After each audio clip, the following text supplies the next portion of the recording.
کیا لوگ یہ خیال کیے ہوئے ہیں کہ صرف یہ کہنے سے کہ ہم ایمان لے آئے چھوڑ دیے جائیں گے اور ان کی آزمائش نہیں کی جائے گی؟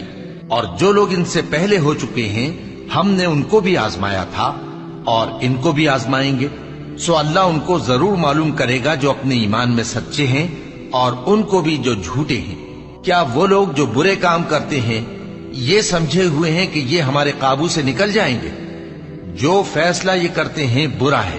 جو شخص اللہ کی ملاقات کی امید رکھتا ہو تو اللہ کا مقرر کیا ہوا وقت ضرور آنے والا ہے، اور وہ سننے والا ہے، جاننے والا ہے۔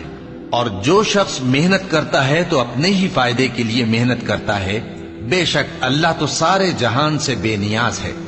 اور جو لوگ ایمان لائے اور نیک عمل کرتے رہے ہم ان کے گناہوں کو ان سے دور کر دیں گے اور ان کو ان کے اعمال کا بہت اچھا بدلہ